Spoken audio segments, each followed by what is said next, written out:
मुंबईमधील कुर्ला येथे बेस्ट बसची अनेकांना धडक, अपघातामध्ये 7 जणांचा मृत्यू, 48 जण जखमी। इलेक्ट्रिक बसमध्ये कुठलाही बिघाड नसल्याचं समोर, पोलिसांनी इलेक्ट्रिक बस बनवणारी कंपनी आणि तज्ञांशी साधला संवाद।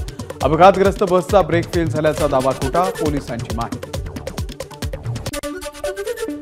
कुर्ला अपघात प्रकरणामध्ये बेस्ट अधिकारी आणि कंत्राटदाराच्या चौकशीची शक्यता। संजय मोरेला मिनी बस, इतर गाड्या चालवण्याचा अनुभव, मात्र मोठी बस चालवण्याचा अनुभव नसल्याचं प्राथमिक तपासातून समजलं। बेस्ट बस अपघात प्रकरणामधील आरोपी बस चालक संजय मोरे कोणतीही नशा करत नव्हते, त्यांच्या पत्नीचा दावा। तर वडील 35 वर्षांपासून गाडी चालवतायत, मात्र कोणताही अपघात झाला नसल्याची त्यांच्या मुलीची प्रतिक्रिया।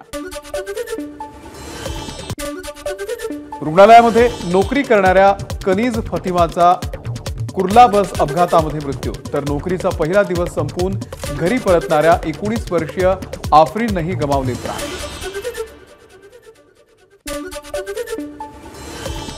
कुर्ला अपघातामध्ये मृतांच्या कुटुंबियांना मुख्यमंत्री सहायता निधीमधून 5 लाखांची मदत, जखमींच्या उपचाराचा खर्च मुंबई महानगरपालिका आणि बेस्टनं करावा, मुख्यमंत्री फडणवीसांचा आदेश।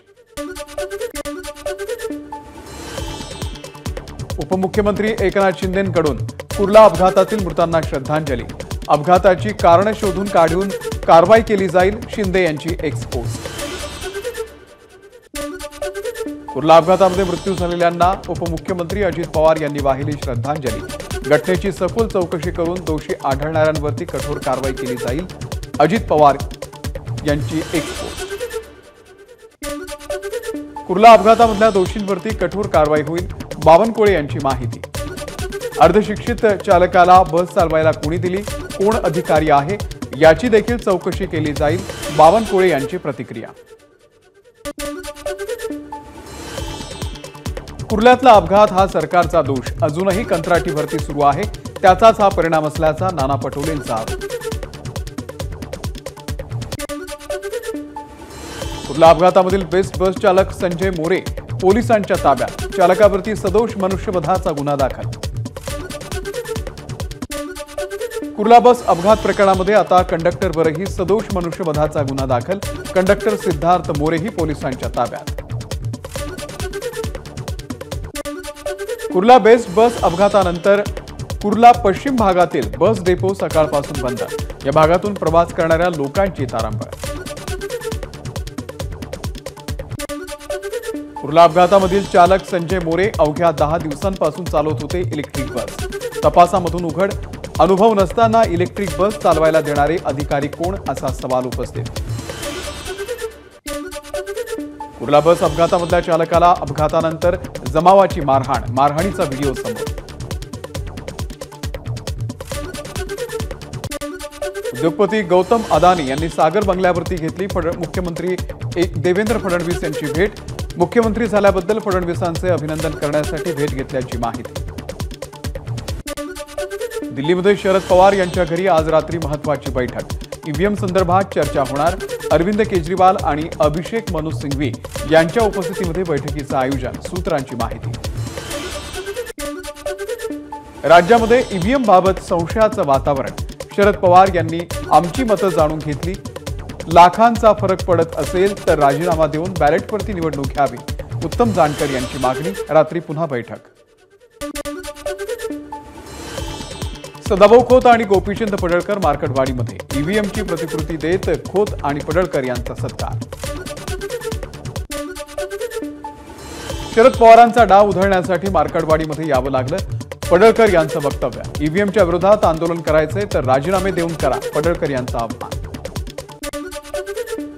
16 डिसेंबरपासून विधिमंडळाचं हिवाळी अधिवेशन, विधान भवनामध्ये जोरदार तयारी सुरू, प्रत्येक आमदाराच्या आसनासमोर लावलं विशेष स्क्रीन, बोलणाऱ्या सदस्यांचं भाषण इतरांना या स्क्रीनद्वारे पाहता येणार। हिवाळी अधिवेशनाच्या पार्श्वभूमीवरती नागपूरमध्ये मंत्र्यांसाठी शासकीय बंगले सज्ज, नागपूरचा देवगिरी बंगला हा उपमुख्यमंत्री एकनाथ शिंदे तर उपमुख्यमंत्री अजित पवार यांच्यासाठी विजयगड बंगला। छगन भुजबळांकडून 1986च्या बेळगाव आंदोलनाचे फोटो पोस्ट, सीमा भागातील मराठी बांधव आजही हक्कासाठी झगडत असल्याचा या पोस्टमध्ये उल्लेख।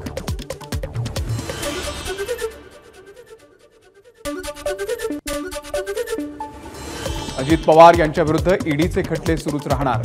आयकरद्वारे चौकशी केलेल्या बेनामी मालमत्ता व्यवहार प्रकरणामध्ये पवारांना दिलासा. मात्र मनी लॉन्ड्रिंगशी संबंधित प्रकरणांमध्ये ईडीनं क्लोजर रिपोर्ट दाखल केला नाही. 25च्या राष्ट्रीय अध्यक्षपदी प्रकाश आंबेडकर यांची निवड. 12 कार्यकारी सदस्यांची झाली निवडणूक. पक्षाच्या राज्यभरातील 435 सदस्यांनी केलं मतदान. नांदेडमध्ये ज्योती मेटे यांनी घेतली लोहा कंधारचे आमदार प्रताप पाटील चिखलीकर यांची भेट. कौटुंबिक भेट होती, यामध्ये राजकारण नाही, ज्योती मेटे यांची प्रतिक्रिया.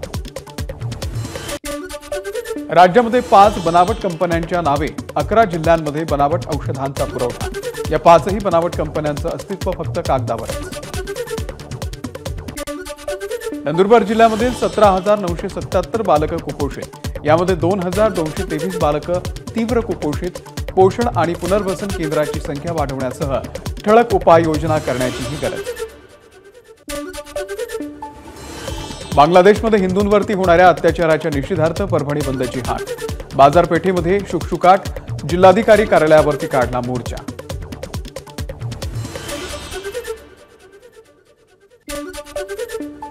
बांगलादेशमधील हिंदू अत्याचाराच्या विरोधात परळी बंदची हाक. आस्थापना बंद ठेवून व्यापाऱ्यांचा बंदला पाठिंबा. राणी लक्ष्मीबाई चौकामध्ये परळीकरांनी नोंदवला निषेध. बांगलादेशमध्ये हिंदूंवरती अत्याचार होत आहेत, मात्र भाजप त्यावर काहीही बोलत नाही. संजय राऊत यांची टीका. देशभर आंदोलन सुरू आहे. आरएसएस भाजप कुठे दिसत नाही, हे चित्र मोदींना विचलित करत नाही का, राऊतांचा सवाल. देशभरातील हिंदू बांगलादेशी हिंदूंच्या पाठीशी. जनभावना तीव्र आहेत. बांगलादेशमधील घटनाक्रमावरती मोदी सरकारचं लक्ष. या घटनेची नोंद घेऊन योग्य कारवाई होईल, बावनकुळेंचं वक्तव्य. बांगलादेशमध्ये हिंदूंवरती अत्याचार होत असल्यानं केंद्रानं भारतीय सैन्य पाठवावं. बुलडाण्याचे शिवसेनेचे आमदार संजय गायकवाड यांची मागणी. बांगलादेशात हिंदूंवरील अत्याचार प्रकरणामध्ये सिंधुदुर्गमध्ये मूक मोर्चा. सकल हिंदू समाज आणि विश्व हिंदू परिषदेच्या वतीनं मोर्चाचं आयोजन. दीपक केसरकर, निलेश राणे, नितेश राणे या मोर्चात सहभागी. आमदार किरण सामंत आणि उदय सामंत यांच्या नेतृत्वात रत्नागिरीमध्ये हिंदू समाजाचा मोर्चा. जिल्हाधिकाऱ्यांना निवेदन देत बांगलादेशमधील हिंदूंवरील अत्याचाराचा केला निषेध. सकल हिंदू समाजाकडून वर्धा शहरातील बाजारपेठ बंद ठेवत निषेध. बांगलादेशमध्ये हिंदूंवरती अत्याचार करणाऱ्या अत्याचाराच्या निषेधार्थ पाळण्यात आलेल्या बंदला चांगला प्रतिसाद. बांगलादेशातील हिंदूंवरील अत्याचाराच्या निषेधार्थ धुळ्यामध्ये मानवी साखळी. धुळे जिल्हाधिकारी कार्यालयामध्ये मानवी साखळी तयार करून हिंदू समाजाकडून जिल्हाधिकाऱ्यांना निवेदन.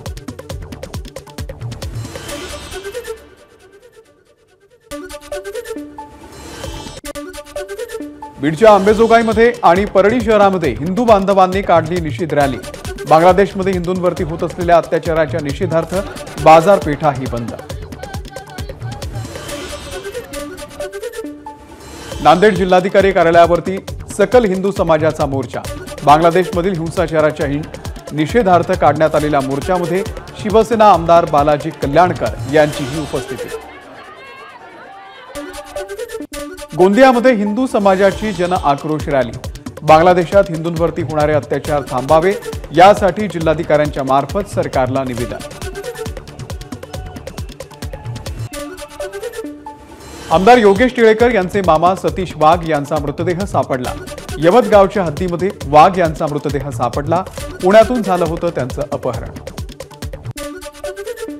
आमदार योगेश टिळेकर यांच्या मामाच्या हत्येला 24 तास उलटून देखील अपहरणकर्त्यांचा शोध लागला नाहीये.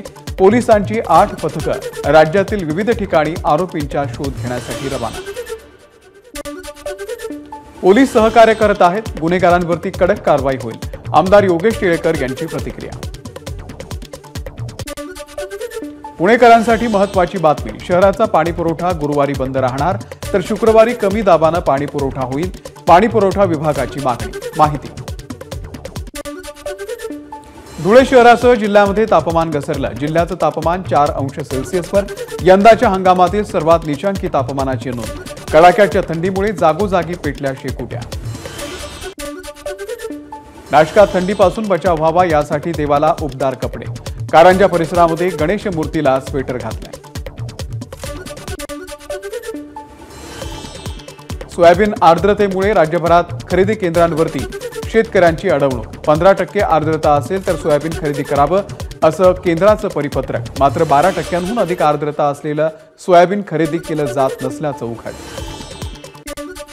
छेडछाड करून धमकावणाऱ्या तरुणाच्या जाचाला कंटाळून 11वीमध्ये शिकणाऱ्या तरुणीची आत्महत्या. जालन्याच्या अंबडमधली घटना. तरुणीनं या संदर्भामध्ये संबंधित तरुणाची पोलिसांमध्ये दाखल केली होती तक्रार. यवतमाळमध्ये गोदाम फोडून गॅस सिलेंडर चोरणाऱ्या दोघांना पोलिसांनी घेतलं ताब्यात.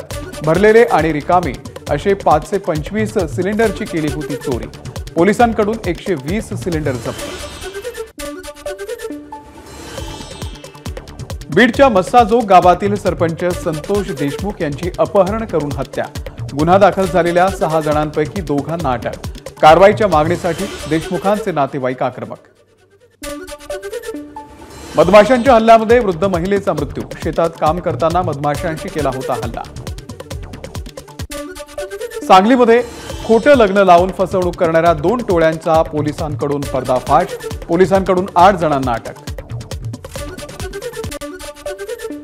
बीडच्या अंबाजोगाईजवळ लातूर रोडवरती ट्रक आणि कारचा अपघात. अपघातात दोघांचा मृत्यू, दोघे गंभीर जखमी. पहाटेच्या सुमाराचा अपघात. आदिवासींचं कुलदैवत असलेल्या डोंगऱ्या देव्याची कळवणमध्ये पूजा. गुजरात, महाराष्ट्र आणि मध्य प्रदेशातील आदिवासी भागांमध्ये पूजेला महत्त्व. अत्यंत उत्साहामध्ये डोंगऱ्या देव महोत्सवाला सुरुवात. संसद सुरू होण्यापूर्वी काँग्रेसची निदर्शनं. प्रियंका गांधी काळी बॅग घेऊन संसद भवनामध्ये. बॅगवरती लिहिलंय मोदी अदानी भाई भाई. राज्यसभेमध्ये जॉर्ज सोरोस यांच्या मुद्द्यावरून गदारोळ. भाजपचे आरोप चुकीचे. प्रमोद तिवारी यांचं वक्तव्य. तर जॉर्ज सोरोस यांचे काँग्रेसशी नातं काय? नड्डांचा सवाल.